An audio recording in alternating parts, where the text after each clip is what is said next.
Hey there everyone, Rambling Collector here, and welcome back to another book review for all of you today.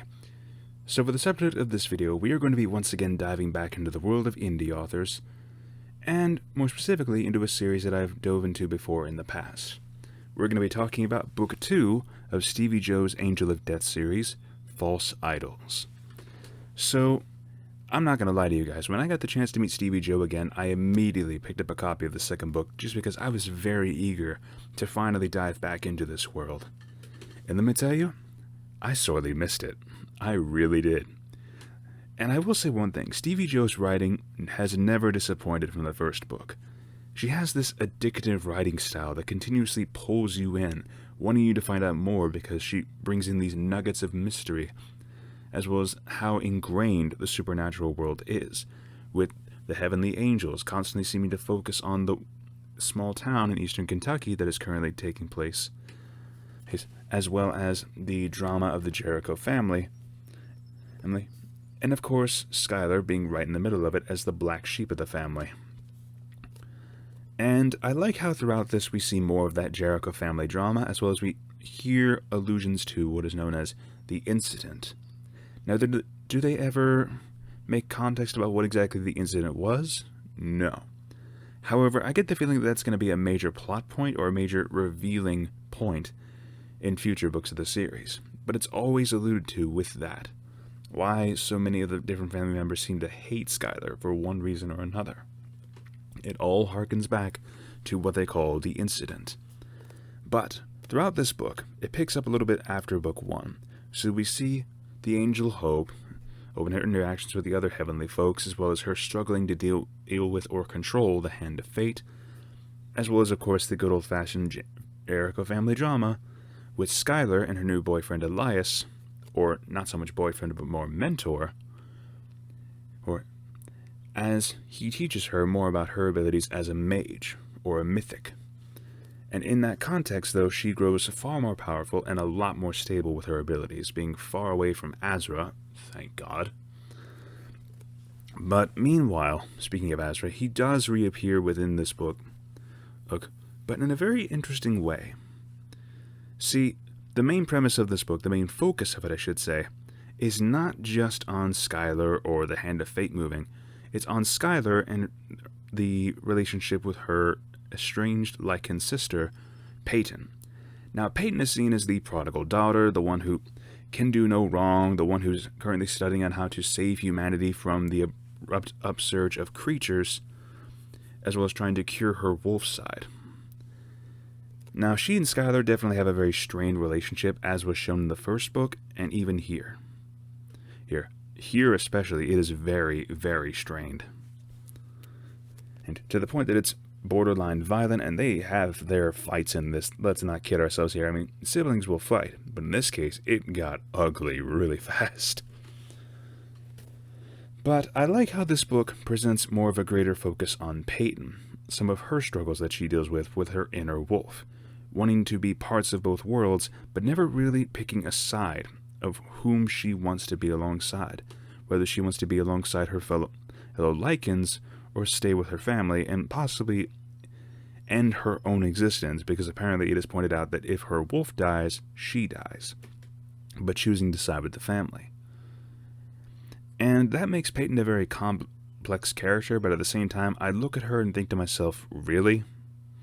There are so many choices in this book, between, let me put this down here, between Peyton and Skylar, or more specifically between Peyton, where she says one thing, but then does the complete opposite. She says that she hates her wolf side, and yet we see her actually hanging out at a bar for creatures where she can finally be free, be herself. And I'm like, really?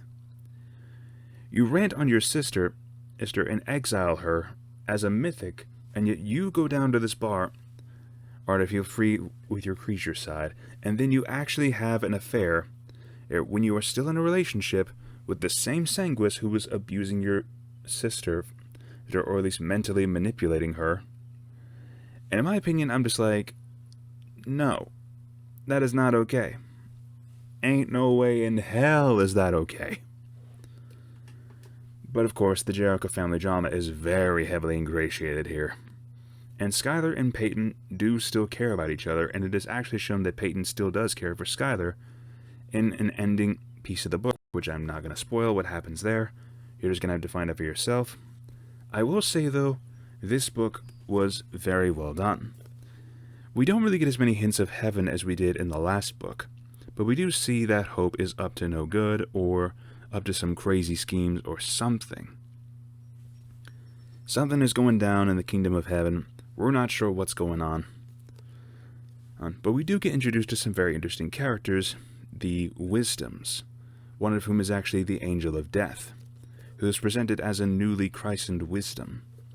And she's currently playing her little games too, to inspire Hope to try and make some form of action, trying to do something with the Hand of Fate, because the Hand of Fate is still moving, and it is very heavily focused on the town where the Jerichos are, meaning that there's a literal powder keg going on there that the angels should probably be paying attention to, but they're more busy with their own little power games. God knows why. But I'm very interested to see where this is going to go, especially in Book 3. There was a major hint that was dropped at the end involving Skylar, as well as what her blood could possibly be, since she is a very powerful mythic in and of her own right. But speaking of her, I definitely liked the growing relationship between Skylar and Elias. There are moments where they are both very vulnerable and choosing to lean on each other. Skylar more so than Elias, for now. And I can definitely tell that a lot of times they want to become closer.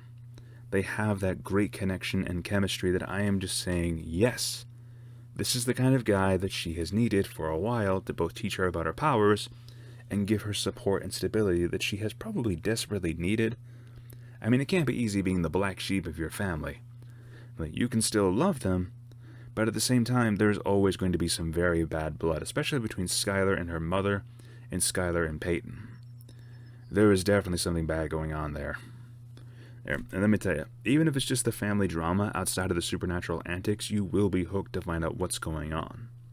And you might be tempted to crack a couple of skulls there. But that's just me. Overall, though, would I recommend picking this up? Absolutely. And I can definitely tell you right now, after reading the sneak peek of Book 3 that came out on the back of this book, I'm very eager to find out more. But what would I rate it overall? I'd say a solid 10 out of 10. It kept me invested in wanting to find out more, or whenever I had a chance. It left me wanting to figure out what was going on, and in some cases, though, it left me very engrossed into the story, to the point where I actually felt genuinely angry at some of these characters.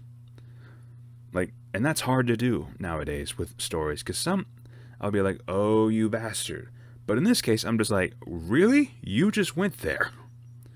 It actually makes me speak my mind verbally about what is going on in the story, and people will look at me funny like, what are you talking about, man? That is when you know you have a prime story that makes you want to keep going. And this is why I love supporting indie authors in general. They always manage to grab you. They always manage to grab you some of the more unique concepts, as well as how they play the game. How they write their stories is very investing, since they have that more creative freedom. Overall, though, again, solid 10 out of 10. If you really want to hear more of my thoughts, you should check out either the Let's Read that I've done of Book 1 of the Angel of Death series, or if you would just want to hear me blabbing about the whole book in general, or spoilers included, you should check out the review for it as well for Book 1. I guarantee you will have a great time. But not only that, if you want to see some of the other indie authors that I've talked about on this channel, then please feel free to check out the playlist that you'll see here at the end of the video, or if you just want to see all the other books that I've covered besides indie authors, I'll leave a link to that playlist as well. For those of you who stuck around to the end of this video, thank you so much for listening. It really means a lot to me that you guys have helped to support my work on this channel over the years, and it really means a lot from one reader and fan of comics and all things literature to others like you. Thank you so much. I hope to see you all again in the next video. This is Rambling Collector, signing off for now. Have a great day, fellow readers.